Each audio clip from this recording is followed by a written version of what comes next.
Hi ಸ್ನೇಹಿತರೆ, ಎಲ್ಲರಿಗೂ ನಮಸ್ಕಾರಗಳು. ತನ್ನ ಅಕಾಡೆಮಿ ಯೂಟ್ಯೂಬ್ ಚಾನಲ್ಗೆ ಸ್ವಾಗತ. ಸ್ನೇಹಿತರೆ, ನಮ್ಮ ಚಾನಲ್ಗೆ ಹೊಸವರು ಸಾಗಿದ್ರೆ ದಯವಿಟ್ಟು ಸಬ್ಸ್ಕ್ರೈಬ್ ಮಾಡ್ಕೊಂಡು ಸಪೋರ್ಟ್ ಮಾಡಿ. ಹಾಗೆ ಮುಂದಿನ ದಿನಗಳಲ್ಲೂ ಕೂಡ ಎಲ್ಲ ತರಹದ ಎಜುಕೇಷನಲ್ ಮತ್ತು ಕಾಂಪಿಟೇಟಿವ್ ಎಕ್ಸಾಮ್ಸ್ಗೆ ಸಂಬಂಧಪಟ್ಟ ಮಾಹಿತಿ ಮತ್ತು ತರಗತಿಗಳನ್ನು ನೀಡ್ತಾ ಇರ್ತೀವಿ. ಸಬ್ಸ್ಕ್ರೈಬ್ ಮಾಡಿ, ಅದರ ಜೊತೆಗೆ ಪಕ್ಕದಲ್ಲಿ ಕಾಣಿಸುವಂತಹ ಬೆಲ್ಲೈಕನ್ ಮೇಲೆ ಕ್ಲಿಕ್ ಮಾಡಿ ಅಲ್ಲಿ ಆಲ್ ಅನ್ನೋದನ್ನು ಸೆಲೆಕ್ಟ್ ಮಾಡ್ಕೋಬೇಕು. ಆಗ ಮಾತ್ರ ನಾವು ಹಾಕುವಂಥ ವಿಡಿಯೋಸ್ ಏನಿದಾವೆ ನಿಮಗೆ ನೋಟಿಫಿಕೇಶನ್ ಮುಖಾಂತರ ತಲುಪುತ್ತೆ. ಸ್ನೇಹಿತರೆ, ನಿಮಗೆಲ್ಲರಿಗೂ ಗೊತ್ತಿರೋ ಹಾಗೆ ದಿನಾಂಕ 1/3/2026 ಮೊರಾರ್ಜಿ ವಸತಿ ಶಾಲೆ ಪ್ರವೇಶ ಪರೀಕ್ಷೆ ನಡೆಯಿತು. ಯಾರೆಲ್ಲ 5ನೇ ತರಗತಿ ವಿದ್ಯಾರ್ಥಿಗಳು 6ನೇ ತರಗತಿ ಮೊರಾರ್ಜಿ ವಸತಿ ಶಾಲೆಗಳಲ್ಲಿ ಪ್ರವೇಶ ಪಡೆಯಲು ಎಕ್ಸಾಮ್ ಅನ್ನು ಬರೆದಿದ್ರೆ ಅವರ ಒಂದು ತಾತ್ಕಾಲಿಕ ಅಂಕ ಅಂತಂದ್ರೆ ಪ್ರೊವಿಷನಲ್ ರಿಸಲ್ಟ್ ಅನ್ನ ಬಿಟ್ಟಿದ್ದಾರೆ.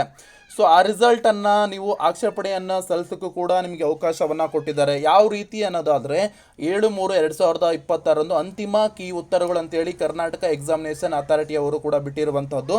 ಸೊ ಅದನ್ನ ನೀವು ನೋಡಿಕೊಂಡು ನಿಮ್ಮ ಒಂದು ಕೀ ಆನ್ಸರು ನಮ್ಮ ಉತ್ತರಗಳು ಸರಿ ಇದ್ದಾವೆ, ಸೊ ಇಲ್ಲಿ ಅಂಕಗಳು ಕಡಿಮೆ ಆಗಿದ್ದಾವೆ ಅನ್ನೋದಾದರೆ ಸೊ ಆಕ್ಷೇಪಣೆಯನ್ನು ಸಲ್ಲಿಸ್ಬೋದು. ಹಾಗಿದ್ರೆ ಈ ಒಂದು ವಿಡಿಯೋದಲ್ಲಿ ನಾನು ಯಾವ ರೀತಿಯಾಗಿ ರಿಸಲ್ಟನ್ನು ಚೆಕ್ ಮಾಡೋದು ಅನ್ನೋದ್ರ ಬಗ್ಗೆ ತಿಳಿಸ್ಕೊಡ್ತೀನಿ. ಗೂಗಲ್ ಅಥವಾ ಕ್ರೋಮ್ ವೆಬ್ ಬ್ರೌಸರ್ಗೆ ಹೋಗ್ಬಿಟ್ಟು ಅಲ್ಲಿ KEA ಅಂತೇಳಿ ಟೈಪ್ ಮಾಡಿ.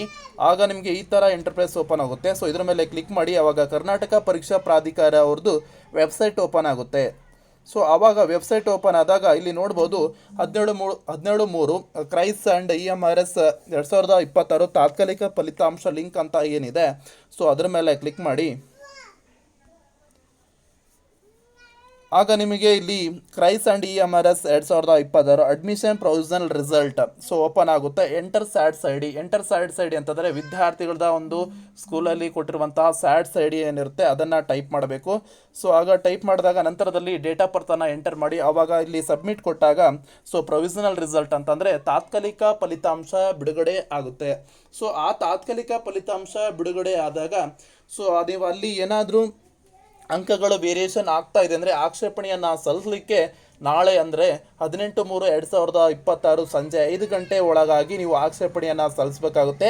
ಅಂತಿಮ ಕೀ ಉತ್ತರಗಳನ್ನು ಗಮನಿಸಿಕೊಂಡು ಅಂತಿಮ ಕೀ ಉತ್ತರಗಳನ್ನು ನೋಡಿಕೊಂಡು ನಮ್ಮ ರಿಸಲ್ಟ್ ಇಷ್ಟ ಆಗಬೇಕಾಗಿತ್ತು, ಇಷ್ಟ ಆಗಿದೆ, ಕಡಿಮೆ ಆಗಿದೆ ಅಂತ ಅನ್ನೋದಾದರೆ ಸೊ ನೀವು ಆಕ್ಷೇಪಣೆಯನ್ನು ಸಲ್ಲಿಸ್ಬೋದು. ಓಕೆನಾ?